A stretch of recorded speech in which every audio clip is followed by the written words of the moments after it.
안녕하세요. 예민수의 경제 토크 시작합니다. 코스피가 정말 활활 알아서 4,000포인트를 넘어왔는데요.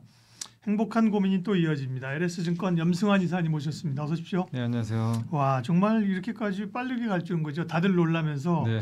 이제는 특별히 반도체 주식 없는 분들이 주가 오르는 거 좋다면 참 어떻게 보면 괴롭습니다. 네. 그죠? 예, 뭐 많이 물어보실 거예요. 반도체. 네. 그렇다고 뭐 지금 팔라고 하기도 그렇고 네. 사라고 하기도 그렇고 뭐라 그러세요? 네. 네, 이제 반도체가 이게 뭐 뜨거운 이유는 많이 다 알고는 예. 계실 거예요. 근데 이제 이게 이제 지속될 거냐 이거에 대한 고민이 있는데 사실 지금 상황에서는 뭐 저도 좋게는 보지만 여전히 네. 뭐 아직은 왜냐하면 시점으로 보면은 아직은 그 시점상으로 고점은 아닌 것 같아요. 가격은 모르겠어요. 가격은 많이 오른 건 사실인데 시점상으로는 사이클이 계속 이어지기 때문에 그래서 결국 지금 가장 좋은 전략은 뭐 들고 계신 분들이야 들고 가면 그렇죠. 되겠지만 예, 예, 예. 새롭게 접근하신 분들은 어쨌든 조정은 안 나올 수는 없거든요. 맞아요. 네, 반드시 네. 나옵니다. 이게 중간중간의 예. 조정은 사실 우리 하이닉스도 그동안의 사이클 보면 한 번씩은 빠지거든요. 맞아요. 근데 그때 중요한 건 그거예요. 그 진짜 빠질 때 내가 살 수 있는 용기가 있냐. 맞아요. 네. 네, 그게 관건이지. 사실 뭐 지금 뭐 뒤늦게 이게 쫓아갈 필요는 예. 없고 조정을 지금은 좀 기다리는 게 맞다. 산다면 이렇게 그렇게 보고는 있습니다. 아니 그랬는데 계속 오른다고요 지금. 그러니까요. 뭐 이렇게 생각하시겠죠. 그러나 네네. 네. 주식이 날 버리고 갈 것 같잖아요, 그죠? 네. 네, 막 가는 것 같지만 결국은 또 막 그 약간 좀 순간적으로 끝났나 이런 두려움과 공포 구간이 여지없이 옵니다, 그죠? 네, 맞습니다. 네, 여지없이 옵니다. 그러니까 아니면 이런 전략도 좋을. 그래도 괴로우면 그냥 뭐 한 주만 사보자, 한 주만. 아니면 네. 뭐 진짜 왜냐하면 이제 요즘에 삼성전자 하이닉스는 뜨거운데 네. 의외로 또 소부장은 가중하진 않아요. 아, 네. 그럼 이제 결국 반도체 ETF도 있잖아요. 예, 예. 그러니까 정 좀 부담스러우면 네. ETF를 좀 이렇게 뭐 아까 말씀하신 대로 뭐 한 주나 이렇게 분할로 그러니까, 네. 모아가는 것도 네. 뭐 그건 저는 나쁘진 않다고 봅니다. 그러니까요. 사실은 뭐 뭘 설명하기가 좀 어려운 거 아니에요. 네. 좋은 건 안다, 그죠? AI 좋고 반도체 업황이 좋아진 건 안다. 그 이후의 설명들이 이제 뭐 밸류를 갖다 대기 좀 그렇고 그죠. 뭐 밸류나 수급이나 이럴 때 지금 어떻게 보면 약간 막 그냥 관심과 수급으로 좀 끌어당기는 장이잖아요, 그죠? 네, 맞습니다. 네, 그거를 놓쳐서 아쉽긴 하지만 가지고 계신 분들은 고민할 거 있고 가지고 계신 분들은 뭐 좀 빠져도 그냥 그죠? 네. 예, 여기서 사고 또 떨어지면 여기서 샀다가 그럼 고점에서 떨어지면 다시 사야지. 그것도 잘 안 되는 전략이죠. 근데 이게 그런 것 같아요. 보유하고 네. 계신 분들은 네. 결국 그거예요. 이 사이클이 언제쯤 끝날까? 예. 그러면 보통 주가는 6개월 선행한단 말이에요. 그 사이클을 예측을 해야 되거든요. 근데 지금 우리는 정확히 모르지만 이번 반도체 사이클은 과거랑 완전히 달라요. 네. 왜냐하면 공급이 없어요. 공급 자체가 없어서 오래 가는데 지금 반도체 상승 사이클이 지금 진행된 게 30개월 지났대요. 30개월이면 보통 과거 같으면 이미 피크아웃 치고 다 꺾여버립니다. 네. 근데 이번에 AI가 뒤에 붙어 있어가지고 사이클이 오래 가요. 그래서 과거 IT 그 버블 아마 아시잖아요. 그때 네. 그 인터넷 버블 터질 때 그때가 사이클이 한 46개월 사이클 나왔어요. 당시에. 그럼 그때랑 지금 거의 비슷하거든요. 그러면 한 16개월 남았죠. 만약에 그렇다면 우리가 그렇죠. 예상을 네. 하는 거죠. 그럼 16개월이면 지금부터 1년 한 4개월 남았거든요. 1년 4개월이면 2027년 한 2, 3월 될 것 같아요. 제가 지금 딱 계산해 보니까 그러면 우리가 그때 혹시 뭐 그때가 고점인지는 모르지만 그 사이클 대비해 보고 그리고 적어도 내년에는 공급은 별로 없어요. 이게 공통된 좀 시각이거든요. 네. 그럼 공급이 없는 상황에서 27년 아마 상반기까지 사이클이 이어진다면 주가 고점은 이제 내년 한 가을부터 좀 고민은 해봐야 돼요. 물론 이제 또 그건 그때 가봐야 돼요. 사이클이라는 게 또 연장될 수도 있는 거니까.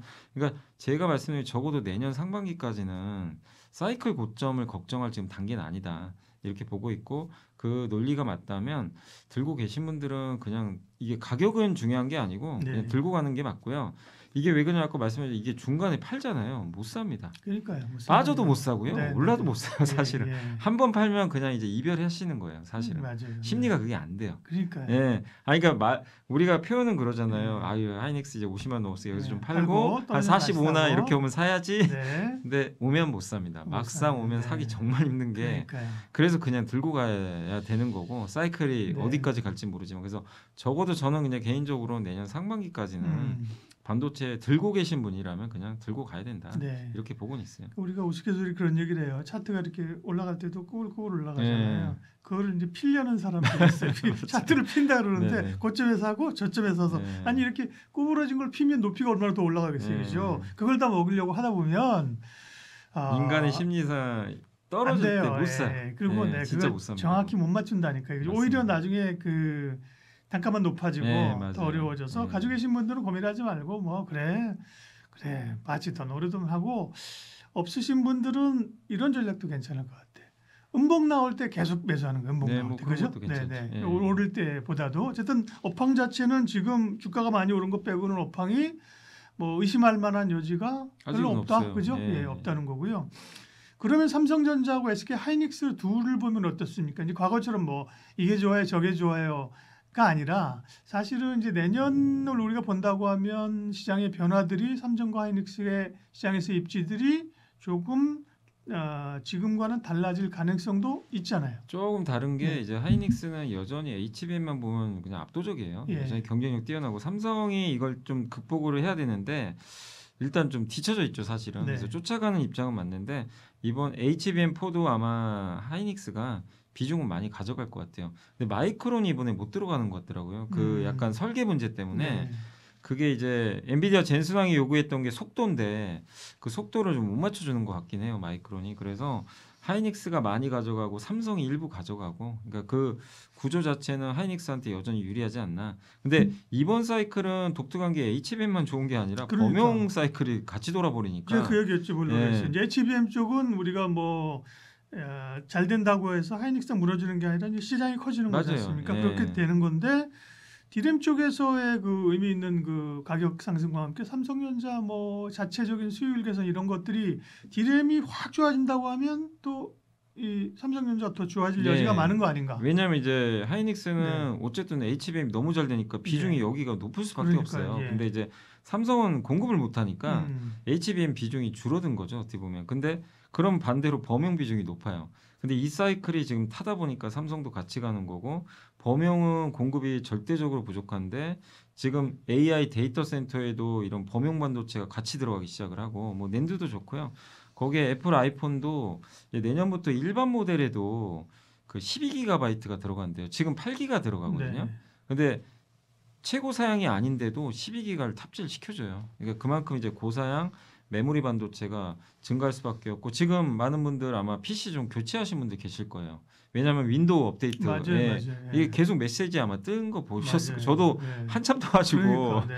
근데 그거를 옛날 컴퓨터 갖고 계신 분들은 이게 결국 PC 바꿔야 됩니다. 그러니까 물론 이제 윈도우 11로 바꿀 수 있는 분들은 바꾸시면 되는데 컴퓨터를 그냥 강제적으로 바꿔야 되는 경우도 있거든요. 그렇죠. 저도 네. 사실 그래요. 좀 PC가 네. 오래돼가지고 그러면은 기왕 바꿀 거 D램 용량 올라갈 수밖에 없거든요. 그러니까 그런 부분들은 삼성한테 또 되게 유리한 그런 좀 구조인 것 같아요. 그러니까 이번 사이클은 하이닉스만 가는 게 아니라 삼성도 같이 가는 사이클이고, 근데 삼성은 하나 더 있잖아요. 하이닉스가 못하는 파운드리. 네. 근데 파운드리가 저도 이제 보면 볼수록 놀랬던 게 아니 테슬라가 이렇게 적극적인 줄 몰랐어요. 왜냐하면 삼성에 AI6 칩을 단독 수주 줬잖아요. 그렇죠. AI5 칩도 네. 아니 일론 머스크가 갑자기 TSMC에 원래 TSMC가 단독인데 그 이번에 실적 발표에서 본인이 얘기를 해버렸잖아요. 네. 삼성도 같이 한다고. 네.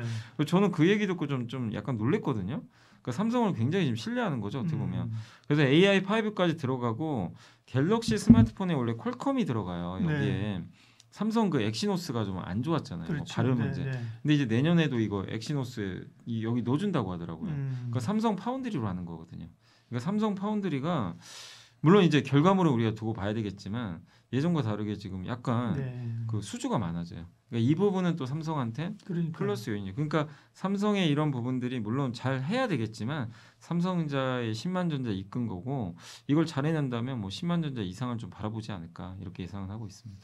지금은 뭐 둘 다 같이 가는 국면이고요. 뭐 엄청 좋죠. 그러나 네. 시장은 그렇게 편안하게 앉아서 수익을 계속 구가하게 해주는 곳이 아니라고 아니죠. 우리가 말고 네. 있지 않습니까? 그죠? 느닷없이 뒤통수 네. 때리는 곳이고 느닷없이 흔드는 것을 알고 있잖아요. 그러니까 그럴 기회들이 왔을 때 그 변화들을 그죠? 네. 어떻게 그때 읽고 용기를 내느냐인지 이걸 지금으로서는 그걸 고민해야 되는 단계이고요.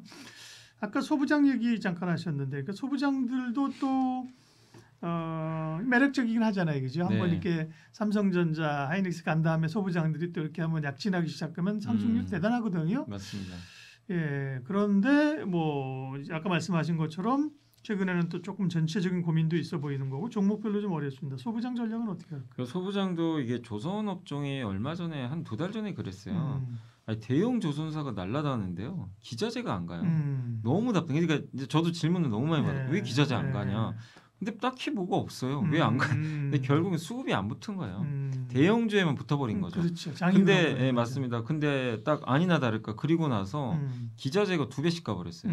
그 순간 이제 왜냐하면 조선운이 좋다고 하니까 결국 저는 같이 간다고 보거든요. 예. 그래서 기자재가 물론 뭐 최근에 그 대형주 따라서 올라간 건 사실인데 대형주 상승률에 비하면 좀 부족한 건 또 사실이기 때문에 기자재도 아니 그러니까 이 소부장도 네. 좀 저는 같이 갈 수 있다. 다만 이제 소부장에서 우리가 바라봐야 될 건 뭐냐면 그동안은 사실 하이닉스 갈 때 HBM 관련주들 엄청 좋았잖아요. 근데 그들 빼고 전공정 쪽에 있는 섹터들은 되게 안 좋았죠. 왜냐하면 투자를 안 하니까. 그러니까, 예. 근데 삼성이 좀 투자 여력이 좀 있긴 있어요. 그렇기 때문에 지금 투자해도 어쨌든 공장 만드는데 2년 걸리잖아요. 근데 어쨌든 이제는 설비 투자를 이대로 좀 안 할 수는 없는 상황입니다. 일부라도 해야 되니까 네. 그래서 전공정 투자가 좀 들어갈 것 같고 그런 관점에서 본다면 전 전공정 이렇게 설비 투자할 때 장비 회사들 있잖아요. 뭐 식각 장비라든가 네. 이런 쪽 좀 괜찮을 것 같고 또 보통 이렇게 반도체 공장 만들 때 보통 배관 공사 같은 거 많이 하거든요. 배관이나 가스 주입 장치 네. 이런 거 하는 소부장 기업들이 좀 있어요. 그런 이제 흔히 인프라 이제 관련된 그 설비 관련된 기업들도 있거든요. 근데 그쪽도 삼성이나 하이닉스가 투자하면 당연히 들어갈 수밖에 없고 특히 하이닉스가 아마 아시겠지만 용인에 엄청난 세계 최대 반도체 지금 클러스터 만들거든요. 예. 근데 그런 것들이 그게 아마 28년에 아마 완공이 될 거예요. 음. 그럼 순차적으로 이제 그런 것들이 장비 발주나 인프라 발주가 이어질 겁니다. 그래서 저는 시기의 문제라고 봐요. 네. 그냥 언제 달릴지 맞아요. 모르지만 결국 이 외국인 기관이 들어와야 됩니다. 예, 이제 예. 그들이 언젠가 한번은 건들 거라고 저는 보는데 음. 그 시점은 우리가 모르잖아요. 그렇죠. 모르지만 그걸 기대한다면 미리 좀 선점하는 것도 저는 좀 괜찮다. 그래서 소부장 쪽에서는 저는 좀 그런 쪽을 한번 염두에 두시고 좀 못 오른 게 있다면 예. 그런 쪽에서 그리고 한 가지 더 있는 게 지금 삼성전자나 하이닉스도 어쨌든 앞으로 돈 많이 들어가잖아요. 돈이 좀 많이 필요하고 하다 보니까 되도록이면 비용 절감할 필요는 있거든요. 그래서 왜냐하면 특히 하이닉스가요 매년 지금 성과급이요 이게 상단이 없어요. 그냥 줘야 돼요. 예. 실적 잘 나오면 이게 몇 조가 나갈 수가 있대요. 성과급이. 물론 이제 직원들은 좋은데 돈이 많이 나가니까. 회사 입장에서. 네, 그럼 비용을 줄여야 되는 비용을 줄이려 어떻게 방법 중에 줄여요? 하나가 네. 외주를 줘야 돼요. 그러니까 뭐냐면 메모리나 이런 거 할 때 그러니까 삼성이나 하이닉스가 끝까지 다 만드는 경우도 있는데 마지막 부분 있죠. 반도체 다 만든 다음에 네. 이거 이제 잘라가지고 패키징 한다 그러죠. 예. 마지막에 메모리 패키징 같은 거 있거든요. 그거를 이제 보통 외주를 주는 경우들이 있어요. 근데 이거를 더 늘릴 것 같아요. 지금 왜냐하면 비용을 줄여야 되니까 예. 직접 하면 비용 부담이 좀 있거든요. 그래서 그런 기업들이 뭐 저기 베트남이나 이런 데 공장들이 있거든요. 그래서 그 메모리 반도체 후공정 패키징 마지막으로 해주는 그 회사들이 좀 있긴 있습니다. 그런 쪽도 저는 좀 선택지가 될 수 있다 이렇게 생각하고 있습니다. 우리 시장은 잘 가고 있는 것인가? 소위 뭐 버블 얘기가 많잖아요. 그 얘기를 좀 해보겠습니다. 우리 시장 버블 뭐 전에 일단 지금 미국은 그 AI 버블 얘기를 계속하고 있잖아요. 네. 몇 달이 아니라 뭐 이건 정말 해를 넘기면서 하는 것 같은데 그죠? 계속 그걸 이제 딛고 올라오는 네. 건데 버블인 거는 안다 지금도. 근데 네. 끝났다고 얘기할 수 있냐 그죠? 이런 거잖아요. 네. 그래서 과거에 우리가 경험을 좀 반추해 보자는 거잖아요. 네. 네. 근데 사실 버블 논쟁이 뜨거운 근데 버블은 이제 과거 역사가 있으니까 예. 그걸 보면 좀 약간 우리가 쉽게 좀 다가갈 수 있는데 예. 되게 대표적인 버블 아시겠지만 그 2000년 IT 네, 버블. 네. 근데 그게 출발점이 95년도에 네스케이프가 지금 네스케이프는 기억하는 사람이 없잖아요. 그죠? 근데 그때 그게 나와서 정말 네, 너무 놀라웠잖아요. 맞아요. 네. 뭐 진짜 신세계였잖아요. 네. 뭐 인터넷 연결해가지고 막 세계를 막 돌아다닐 수도 있고 하다 보니까. 근데 그때부터 이제 나와서 그게 95년도 8월에 나왔고 그리고 나서 이제 나스닥이 5년 동안 올랐어요. 실제로 그때 나스닥 지수가 1000이 좀 안 됐거든요. 네. 근데 나스닥 버블 터질 때 그 5000 갔어요. 그러니까 지수가 5배 간 거니까 뭐 기업들이 얼마나 그렇죠. 올랐는지는 네. 이제 우리가 알 수 있는데 근데 그 중간중간에 버블 과정을 보면 96년도 1년 후에 8월에 그린스펀 총재가 예, 그 유명하신 분이 주식시장 과열이다 그러니까 언급을 하고 비이성적 과일 맞아요. 맞아요. 근데 네. 그리고 꺾였어요. 예. 근데 뭐 결과는 우리는 알죠. 예, 그렇죠. 그 후에 어마어마한 그러니까, 상승이 네. 나옵니다. 그러니까 그런 분들이 지금도 보면 비슷해요. 네. 좀 경고하는 의견들이 있잖아요. 미국에도. 제롬 파월이 얼마 전에 네. 그랬잖아요. 네. 근데 주가는 또 그렇게 움직이는 게 또 아니니까. 그러니까요. 네. 그러다가 이제 달리다가 또 한 번 이제 부러지는 시기가 언제냐면 그때 98년도에 러시아가 부도가 났어요. 모라토리엄. 그래서 미국의 한 자산운용사 퀀트베이스로 하는 회사가 네, 네. 파산합니다. 롱턴 캐피탈. 네, 맞습니다. 그래서 긴급 금리 인하 들어가요. 근데 그게 불을 지펴버렸죠. 긴급 금리 인하를 해버리니까 유동성이 늘어나니까. 난리가 난 거죠. 이제 네. 금리를 엄청 낮췄어요. 그때 이제 혹시 뭐 문제 생. 그리고 정말 이제 99년부터 2000년 초반까지 어마어마한 이제 상승이 그때 상승이 굉장히 어마어마했어요. 그때 지수가 1,500에서 예, 그 롱통 캐피탈 터지고 나서 한 1,500까지 빠졌다가 나스닥이 불과 한 1, 2년 만에 5천 가버린 거야. 그러니까 마지막에 그러니까 버블이 어떻게 형성되냐면은 이렇게 올라가는 게 완만하게 가다가 한번 충격을 주고 예. 이제 그 금리 인하 빌미가 돼요. 예. 그리고 그렇죠. 나서 이렇게 솟아버려. 각도가 그때는 예, 그죠. 그러니까 그때 가서 이제 포모가 나오는 거예요. 네, 근데 지금은 그 정도 사이클은 아니거든요. 예. 미국도 보면 그 정도 그렇죠. 사이클은 아니니까. 네. 그렇기 때문에 지금 그리고 AI 사이클이 시작된 지가 한 2, 3년 돼 가잖아요. 그러니까 아직은 좀 시간도 남아 있고 그리고 제일 무서운 게 마지막 버블이에요. 이게 진짜 상상을 초월할 정도로 올라가는 경우가 생기거든요. 네. 이제 진짜 조심은 해야 되지만 조심을 해야지만 그 전에 현금 갖고 있으면 미쳐버리는 미쳐버려. 거죠. 왜냐하면 그렇죠. 정말 어마어마하게 오르거든요. 그러니까, 네, 네. 그러니까 포모가 보통 오는 게 아니에요. 예. 근데 이제 우리가 그걸 경험을 일단 이미 90년대 후반에 그런 걸 받고 그리고 이제 가장 또 가까운 예가 2020년에 그 예전 코로나 때. 짧긴 네. 했는데 그렇죠. 코로나 버블 때도 기억하시겠지만 카카오라든가 메타버스가 우리 생각보다 그때 네. 위메이드 주가가 한 10배 올랐잖아요. 그렇죠. 네. 예, 그러니까 그거 안 갖고 계신 분들도 당시에도 네. 굉장히 포모 왔거든요. 그러니까 이런 버블을 일단 우리는 기억은 해야 돼요. 왜 어떻게 버블이 발생했고 그 다음에 어떻게 해서 끝났는지. 근데 이제 우리가 가장 대표적인 그런 두 개의 버블은 어쨌든 어떤 이유들 뭐 코로나 때 유동성 주입 또 하나는 IT 예, 인터넷 이게 형성되면서 갔는데 공통적으로는 어쨌든 정말 막바지에 어마어마한 상승이 나오기도 했다. 요걸 일단 좀 말씀을 좀 드리도록 하겠습니다. 네. 그때 대표적인 게 뭐 시스코가 뭐 100배 가고 10배가 아니라 그죠? 네. 그런 기업들이 이제 있었다는 건 물론 이제 버블에 대해서 얘기하면 할 건 많아요. 맞아요. 버블이 이제 어느 정도 왜 형성되고 어떻게 형성돼서 얼만큼 정도 오르고 오르는 기간은 얼마고 빠지는 기간은 얼마고 몇 프로 이런 게 많은데 네. 그죠? 사실 또 버블이 나쁜 게 아니라 버블이 지나고 난 자리에 그 산업이 이제 꽃을 피운다면서요. 네, 맞아요. 그렇죠. 인터넷도 그랬잖아요. 그러니까요. 네. 오히려 산업이 꽃을 피웠어요. 그러니까 이제 승자들이 살아남고 네, 이제 물론 맞습니다. 이제 패자들이 다 상당수의 패자들이 이제 예, 사그라드는 거지만 맞습니다. 그죠? 승자 독식의 게임이 되는 건데 네. 그렇다고 보면 아까 모두에 말씀드린 것처럼 미국 시장이나 우리 시장이나 버블을 지금 걱정하고 도망갈 단계는 아니란 말씀이죠. 아직은 좀 그런 것 같아요. 네. 일단은 그 지금 미국 같은 경우도 닷컴 버블과 비교들을 많이 하는데 네. 물론 이런다고 해서 버블이 없다 이건 아니지만 닷컴 버블 때 그러니까 우리 지금 현재 M7이죠. M7의 PER 평균이 한 20 한 후반대거든요. 20 한 7, 8 정도 되는데 당시에 이제 닷컴 버블 때 주요 기업들의 PER이 일단 50배가 넘었어요. 그 매출액 대비해서 기업 가치도 그때가 훨씬 컸고 네. 근데 지금 물론 미국 시장도 밸류에이션 보면 엄청 높습니다. 그 M7 시총 아시겠지만 뭐 그냥 계속 오르잖아요. 네. 그러니까 부담이 안 되는 건 아닌데 그때랑 다른 거는 이 M7들이 돈을 너무 많이 벌어요.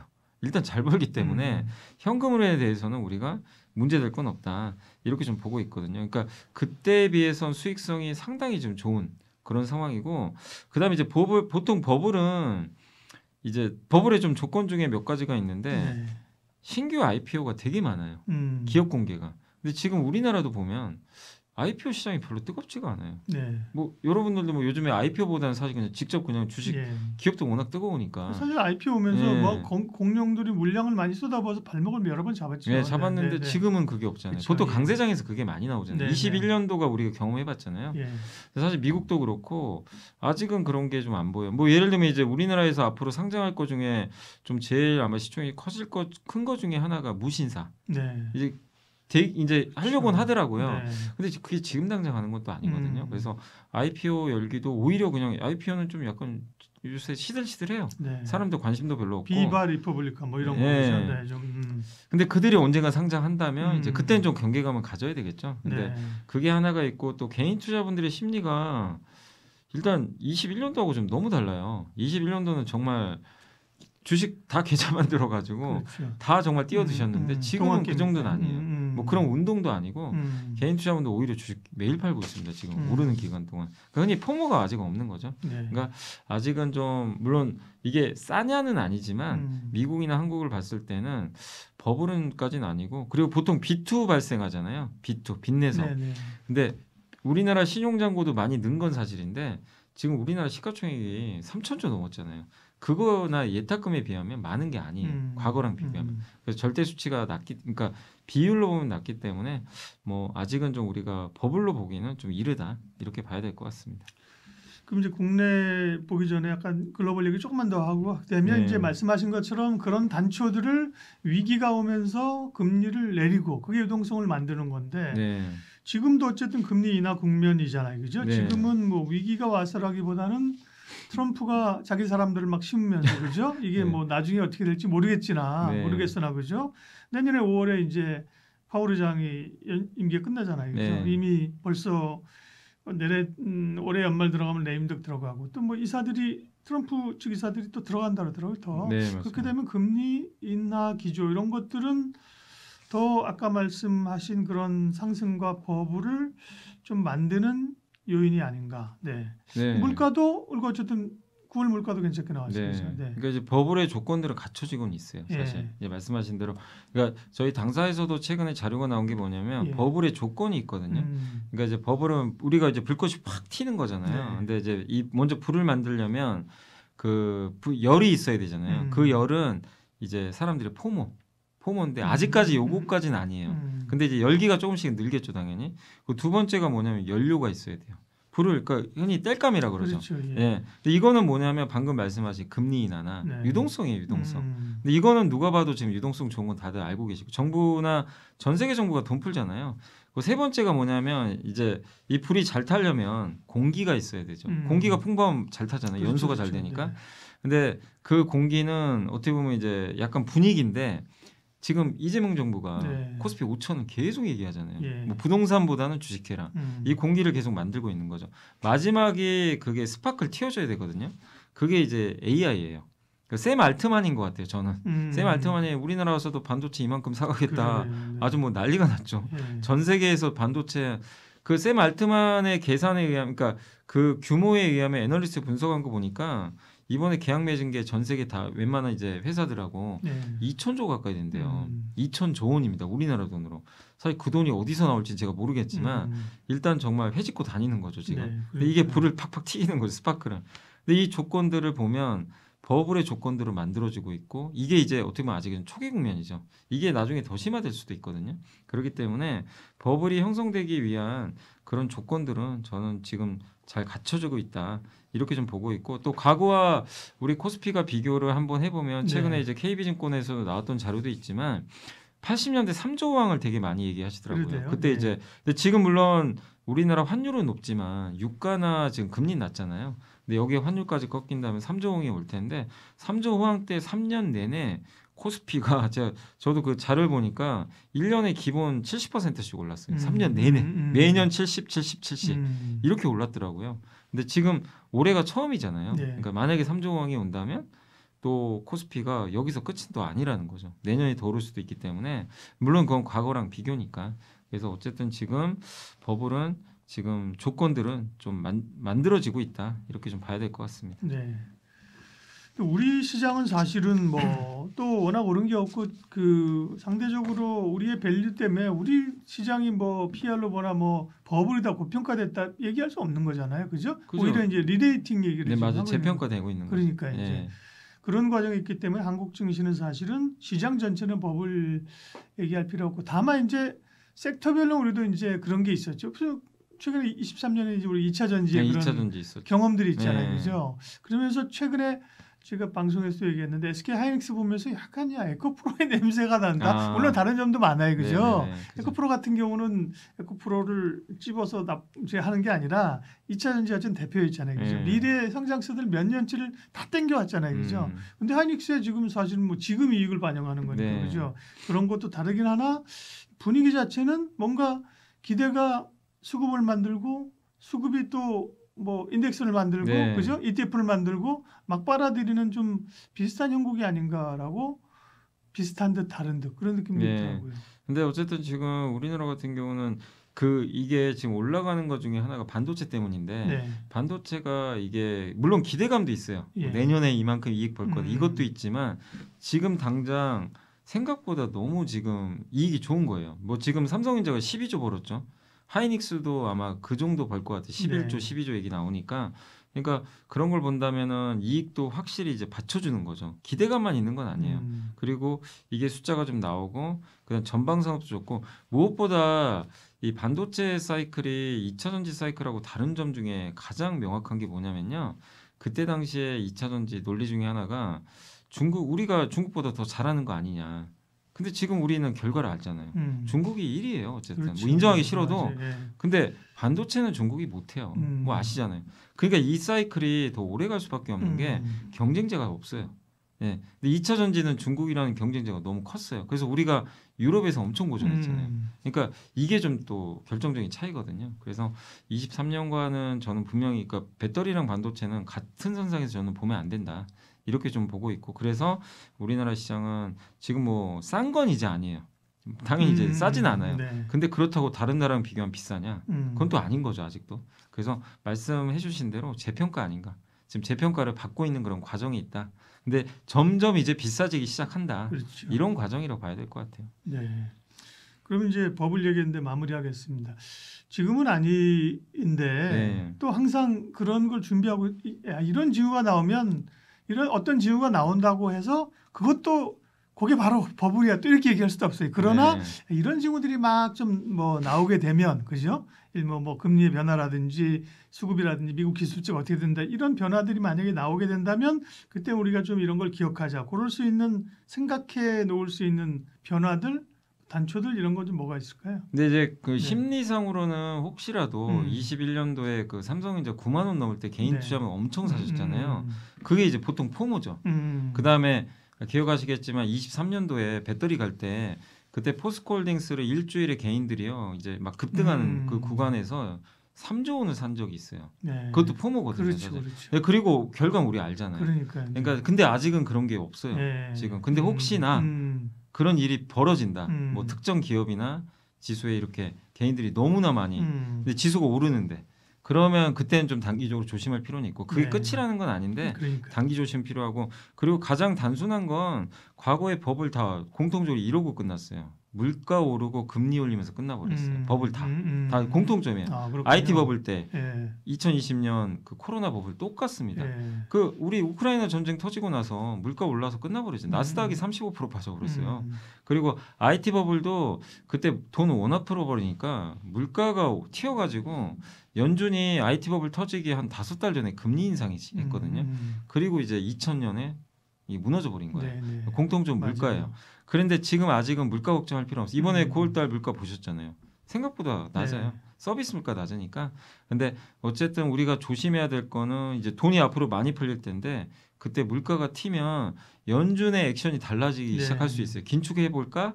이러면 이제 긴장하기 시작해야 돼요. 네. 그래서 제일 조심할 거는 개인들의 포모나 하고 그 연준의 긴축이 혹시 나올지 네. 요것만 주의하면 되는데 아직은 그런 징후는 없다 이렇게 봐야 될 것 같습니다. 방산주 얘기를 좀 하겠습니다. 사실은 워낙 반도체 쪽으로 그죠 관심과 수급과 이슈가 쏠리다 보니까 천하의 방산주도 그죠 사실 조금 시장의 관심을 덜 받았는데 그죠 뭐 조선 방산 전력기기 그죠 뭐 이런 쪽은 역시나 주도주의 면모를 가지고 있습니다. 오늘 방산주 얘기할 텐데 방산주도 다시금 좀 관심을 갖습니다. 그러니까 사실 방산주도 뭐 그래서 뭘 봐야 돼요? 뭐 분쟁, 뭐 실적, 뭐 이런 걸 봐야 되는데 방산주 어떻게 보세요? 네. 방산주가 계속 좀 좋을 수 있는 건데 물론 그 우리나라 대표 또 방산주도 워낙 많이 올랐어요. 그러니까요. 네. 그러니까 이제 신규 투자가 물론 쉽진 않아요. 예. 그러니까 조정이 나오면 하시면 음. 좋은데 그걸 당장 뭐 또 오르니까 이렇게 추격하는 건 좀 당연히 위험할 수 있고요. 다만 이제 구조적으로 좋다는 건 꼭 인지를 하시는 게 결국 핵심은 왜 한국 무기가 이렇게 인기가 많아졌냐 이 부분이거든요. 원래 우리나라 방산은 다 내수였거든요. 그래서 뭐 앵커님도 아시겠지만 방산주 얼마나 재미없는 섹터입니까? 그러니까요. 뭐 누가 방산주 한다 그러면 그러니까 예, 뭐 지난- 이익이 예, 딱 매출도 있지만 이익이 정해져 제한되어 맞아요, 있는 맞아요. 업종이잖아요. 예, 네. 그냥 내수니까 사실은. 그러니까, 네. 그러니까 이게 국내 내수는 또 단가도 싸요. 맞아요. 얼마 안 네, 됩니다. 네. 그러니까 이제 이익률이 낮은데 안정적이긴 한데 이거 가지고 뭐 어쨌든 매력은 없는데 갑자기 이제 폴란드 그러니까 그 우크라이나 전쟁 터지고 나서 네. 폴란드가 놀래버린 거죠. 우리 쳐들어오면 어떡하지? 그래서 이제 급하게 K2 전차 뭐 그 K9 자주포라든가 뭐 여러 가지 무기들 있잖아요. 네. 이런 것들을 이제 SOS를 쳐버린 거죠. 쳤는데 결국엔 이제 그게 그 우리나라가 무기를 너무 빨리 납품을 하기 시작을 한 거예요. 이게 이제 폴란드가 아마 그래서 우리를 선택했던 것 같은데 급한데 독일은 만들 수가 없어요. 독일 공장은 다 문 닫고 있었거든요. 왜냐하면 유럽이 다 너무나 평화의 시대를 이제 겪다 보니까 군수 공장이 굳이 뭐 이렇게 할 필요가 없었던 거죠. 근데 러시아 전쟁이 이걸 좀 만들었고 사실 이거 유럽만 그런 게 아니라 저기 뭐 중동도 계속 지금 전쟁 나고 있고 동남아도 무기가 필요하고 거기다가 지금 트럼프 대통령이 뭐라 그랬죠? 그 나토에서 이제 빠진다. 예. 그러니까 이제 나토에서 빠지면 흔히 말하면 이제 선생님이 없는 거예요. 선생님이 없는 교실은 시끄러울 수밖에 없다. 이런 이제 어떤 그 보고서 제목도 있더라고요. 예. 실제 이제 거기서 막 중동 국가들 막 치고받고 싸우고 폴란드 아니 지금 러시아 우크라이나 전쟁 아직도 안 끝나요. 예, 미국이 맘만 먹으면 끝낼 수도 있는데 사실 끝나지가 않습니다. 쉽게. 그러면 그 주변에 있는 국가들은 무슨 생각하죠? 미국이 우리를 보호 안 해준다고? 무기 없으면 안 돼요. 근데 그 무기를 가장 빨리 공급할 수 있는 국가가 전 세계에서 어떻게 보면 한국인 거죠. 그래서 한국 무기가 수출이 잘 되고 있고 특히 이제 예를 들면 유럽 같은 데가 전차가 1,400대 필요하대요. 네. 지금 필요한 게. 근데 유럽이 자체적으로 만들 수 있는 게 50대밖에 안 된대요. 연간? 1년에. 그러면 이거 몇 년 걸리죠? 한 30년 걸려요. 예, 그러면 그 사이에 무슨 일이 날 줄 알고요? 예. 안 되는 거죠. 그래서 우리가 이 공급을 해줄 수밖에 없는 그런 상황으로 좀 가는 거죠. 그러니까 이게 가장 대표적인 예시인데 우리 한국은 싸고 빠르게 무기를 공급할 수 있는 그런 능력을 갖고 있다. 그래서 이런 것들이 이제 그 실제로 우리가 상상만 한 게 아니라 하나 에어로스페이스나 현대로템 실적 봤잖아요. 그러게요. 실적이 이게 실제 나오기 시작하는 거죠. 그래서 주가도 많이 올랐지만 실적 자체도 워낙 좋기 때문에 지금도 구조적이고 그럼 이게 일시적이냐 구조적이냐 반환이 되는데 뭐 누가 봐도 이건 일시적인 게 아닌 거죠. 지금 이 방산 이 구조 자체가 그리고 수출하는 무기는 기본적으로 2배 비싸더라고요. 예, 이거 단가 자체가 굉장히 좀 비싼 편입니다. 그러니까 이런 부분도 반영이 되기 때문에 어쨌든 한국의 이 무기 이런 시장 그리고 방산주가 핫할 수밖에 없는 그런 부분들은 좀 지속될 가능성이 있다 이렇게 좀 말씀을 드리겠습니다. 네, 지역별로는 이제 분쟁 지역이나 말씀하신 수출 국가가 많은데 일단은 뭐 유럽 쪽에서 성과가 나고 있고 향후 날 수 있는 것도 많아서 EU의 국방백서가 있군요. 여기서 네. 이걸 보면 뭐 어느 분야가 좀 좋은지를 알 수 있나요? 예. 예, 그러니까 EU 국방백서가 그 리드니스 2030이라는 제목으로 나왔는데 네. 이게 올해 아마 3월에 나온 것 같더라고요. 근데 이제 내용은 뭐냐면 유럽의 안보를 위해서 1,200조의 자금을 동원해서 유럽을 재무장하는 거예요. 그러니까 금액이 정말 후덜덜하죠. 1,200조니까. 그래서 근데 아마 앵커님도 기억하시겠지만 올해 초에 갑자기 독일이 헌법을 바꿉니다. 그래서 이 GDP 대비해서 원래 국방비 예산은 제한시켜 놨어요. 네. 왜냐하면 유럽 국가들이 싫어하거든요. 그러니까요. 나토 때문에. 맞아요. 아니 그 옛날 나치 때문에. 그래, 예. 예. 근데 그거를 이제 유럽 국가도 허용해 준 거고 독일이 그거를 이제 재정 규칙을 완화시켜서 네. 국방비를 늘리고 트럼프 대통령이 뭐라 그랬죠? 나토 이제 나간다고 하면서 야 너네들 니들이 이제 알아서 방어를 해야지. 그래서 나토한테 그 얘기를 합니다. GDP 대비 지금 국방비 지출 2%인데 5%까지 올리라고. 그래서 이제 그런 것들이 여기 반영이 돼 있는 거죠. 예. 근데 이제 유럽의 방위 산업 투자하려면 돈이 많이 드는데 선진국이야 좋지만 저기 동유럽 국가들은 돈이 좀 부족하거든요. 여기 대출도 해주겠다는 거예요. 그래서 대출해서 이렇게 유럽에 한마디로 이제 유럽을 좀 재무장을 같이 하자 이런 거고 2030년까지 그러니까 2030인 이유는 러시아가 또 언제든지 침투할지 모르거든요. 이게 나토는 그걸 되게 무서워하더라고요.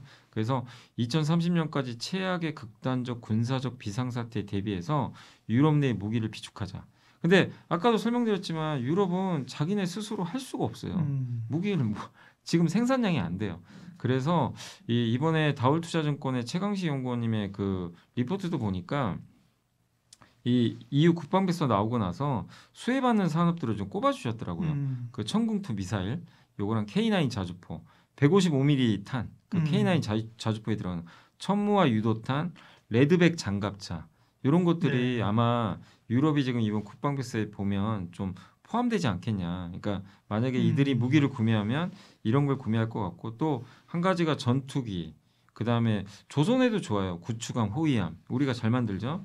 지대공 미사일 또 아까 K2 전차 같은 전차 이런 것들도 당연히 필요할 수가 있기 때문에 이 국방배스가 나왔고 이게 2030년까지 이어지는 사이클이거든요. 그러니까 이거는 실제로 지금 유럽이 발표한 거니까 여기에 아무리 생각을 해도 한국 무기가 가장 또 많은 수혜를 받지 않겠냐 이렇게 좀 볼 수 있는 것 같아요. 네.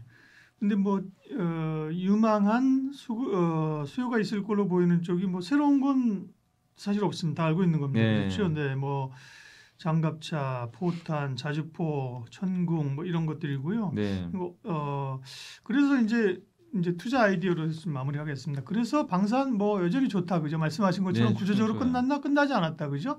그리고 실적 괜찮잖아요. 네. 실적이 뒷받침되는데 다만 여기도 많이 오른 거에 대한 부담. 그러니까 있죠. 이제 하나에로스페이스나 현대로톰 많이 올랐기 때문에 다음은 뭐 한국 항공우주 이렇게 보는데 한국 항공우주도 이 전투기 쪽은 사실 쉽지 않은 것 같아요. 네. 그죠? 뭐가 팍팍 나오진 않는 것 같고 그러면 이제 방산주를 볼 때 좀 어떤 포인트를 어떤 기업들을 보면 좋을까요? 그러니까 방산도 저도 한 번씩 다 돌려봤는데 방산에서 그래도 제가 개별 기업은 좀 잘 얘기는 안 하지만 네. 그래도 이 기업들은 한번 공부를 해보시라는 측면, 그러니까 주가가 방산주인데 저는 모멘텀은 있는 것 같은데 상대적으로 주가가 못 올랐어요. 그러니까 대형에 비해서 네. 마치 그 조선 기자재가 한참 못 갔던 것처럼. 그래서 두 가지만 좀 말씀드리고 네. 싶은 게 첫 번째가 뭐 많이들 구리로 아는 기업이죠. 풍산. 네. 풍산하면 그냥 우리 그냥 동전이나 네, 이런 걸로 많이 소전이라고 네, 그러고. 맞아요. 네, 포탄, 탄피 네, 이런 거잖아요. 탄피. 네. 이건데 대부분은 근데 구리로 많이 생각을 예, 하세요. 예, 그럼 이 맞아요. 구리값이 오르면 막 오른다. 음. 근데 사실은 영업이익의 한 80%가 그 포탄에서 나와요. 아, 예, 이거 총알 그러니까 같은 거 있죠. 우린 구리하면 풍산, 네, 맞아요. 이구산업 옛날에 뭐 이런 걸 네. 있잖아요. 근데 이제는 좀 고정관념을 깨야 된다. 그렇군요. 실제 네. 이익은 대부분 방산에서 나와요. 예. 근데 지금 아까 제가 155mm 포탄 얘기했지만 155mm 포탄은 만들 때 하나 에어랑 같이 합니다. 예. 그래서 반반씩 들어가요. 근데 이 155mm 포탄은 공급이 좀 부족해요. 이 자주포에 들어가고 그게 핵심이고 또 하나가 그 날탄이라고 있어요. 날탄이 뭐냐면 K2 전차 있죠. 네. 탱크가 쏘잖아요. 그럼 적 전차에 장갑을 뚫어야 되잖아요. 그게 날탄이에요. 이게 딱 뚫고 들어가는 거거든요. 그 날탄을 이 풍산이 독자적으로 만들어요. 예. 그래서 요거는 하나 에어로스페이스랑 같이 나눠 갖는 구조가 아니라 혼자 다 수익을 가져가는.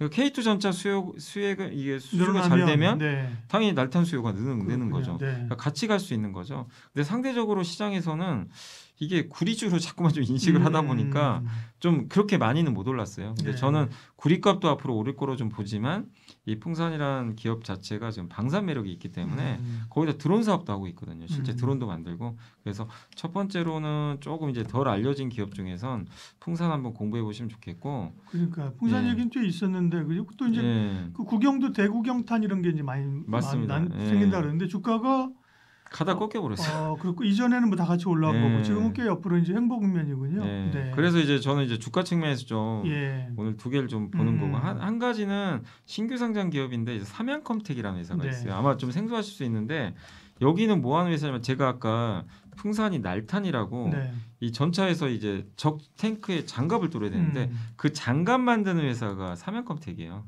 탱크에 그 장갑 있잖아요. 요거 그게 이제 보호막 같은 거죠. 그거를 만드는데 매출의 절반이 K2 전차예요. 그리고 그 장갑차도 있고 그 다음에 그 뭐 자주포도 있고 이런 이제 어떻게 보면 이제 미사일 쏘는 그 어떻게 보면 이제 차량에도 장갑이 다 들어가거든요. 그 장갑 만드는 회사입니다. 그래서 순수하게 거의 대부분 그냥 그 방산만 해요. 방산만 하는 회사고 그 다음에 그 한국 항공우주의 수리온 헬기 있죠. 네. 거기에 이제 방음판, 그다음 조종석에 앉잖아요. 조종석도 만들어요. 그러니까 어떻게 보면은 많은 무기에 그냥 필요한 그런 소재들을 다 공급하는 그런 회사인데 시장에서 많이 알려지지 않았죠. 예. 이 회사도 스토리가 비슷한 게 22년도에 영업이익률이 1%밖에 안 됐어요. 그때 수출 비중이 6.3. 그러니까 그러니까 그 전쟁 터질 때 그때 시점이죠. 근데 지금 영업이익이 22%가 됩니다. 수출 비중이 50%. 그러니까 이제 똑같은 스토리가 되는 거죠. 그래서 얼마 전에 현대로템이 폴란드와 K2 전차 2차 계약 9조 원짜리 맺었거든요. 근데 그거 하고 나서 8월 22일 날 얼마 안 돼 가지고 구미 공장 생산 설비 증설 들어간 거 보면 아마 이제 K2 전차가 잘 되면 당연히 같이 수혜받는 그림이거든요. 그러니까 예, 논리는 좀 단순해요. 방산주들 워낙 다들 많이 올랐는데 풍산과 사만컴텍은 좀 상대적으로 주가가 좀 약간 부진한 편이라 한번 근데 스토리는 저는 괜찮다. 이렇게 좀 생각을 하고 있어서 한번 말씀을 드려봤습니다. 방산도 이제 그 업의 특성상 그렇게 기업들이 뭐 하고 싶어 다 하는 것도 하고 많지는 않잖아요. 네, 그죠? 그러니까 맞습니다. 하나에로스페이스, 현대로템, LIG 넥스원, 한국항공우주 뭐 이 정도 말고는 사실은 별로 기업이 없는데 얼마 전에 그 전에 이제 약간 상장하면서 약간 좀 중견사로 이제 기업 중업 MNC 솔루션 맞아요, 같은 맞아요. 경우죠. 그런 그런 회사도 거잖아요. 있었죠. 근데 예. 이제 삼양컴텍 같은 경우 새롭게 상장하면서 그죠. 네, 그런 걸 좀 시장에 이제 관심을 받게 되면 네. 그죠. 네. 그래서 삼양 MNC, 삼양컴텍이나 풍산은 현대로템이 잘 돼야 같이 가는 현대로템하고 하나의 하나에로스페이스, K9 그죠. 자주포이도 그렇죠. 자주포에도 어차피 같이 들어가니까. 돼 있기 때문에 네. 그리고 이제 삼양컴텍은 헬기에도 들어가기 때문에 네. 근데 이제 비중은 절대적으로 K2가 많기 때문에 예. 그냥 기본적으로 현대로템이 잘 되면 둘 다 좋을 수 있는 그런 기업인 것 같습니다. 네. 방산주에 관한 관심도 예, 우리가 좀 가져야 될 것 같고 특별히 그러나 뭐 하나에로스페이스 좋아하시는 분들은 굳이 뭐 현대로템 하나에로 좋아하시는 뭐 분들은 하시면- 맞아요. 예. 가면 되고요. 예. 근데 이제 그거죠. 좀 새롭게 내가 뭔가 방산은 하고 싶은데 예. 사실 이제 와서 하나요로를 들어가기가 그러니까요. 사실 네. 만만치는 않아요. 그래서 네, 저도 네. 이제 방송에서도 이미 많이 올라간 방산주를 보기보다는 좀 다른 걸 좀 찾아보자. 예, 예. 그런 얘기 좀 드리고 있는 거고. 근데 그러다 보니까 찾다 보니까 이제 위치를 보다 보니까 풍산과 삼양컴텍 위치는 괜찮아서 네, 한번 네. 분석을 해본 거죠. 그러니까요. 예. 근데 내용도 괜찮은 것 네. 같아서 한번 좀 말씀을 드려봤습니다. 대충 뭐 아시겠죠? 그 예를 들면 방산을 앞으로 보면 이 두 기업이 하드 캐리하고 간다? 그건 아니죠, 예, 그죠? 그죠. 캐파 자체가 그죠. 그죠? 일단 이게 비슷하죠. 삼성전자, 하이닉스가 그러니까요, 끌어줘야 가고, 가는 거지. 네, 네. 예. 그러니까 약간 소부장 느낌도 맞아요, 드는 맞아요. 거죠. 그런 예. 느낌으로 볼 수 있는 네. 기업들로 해서 두 기업을 말씀을 해주셨습니다. 예, 오늘 LS증권 염승환 이사님 함께했습니다. 고맙습니다. 네, 감사합니다.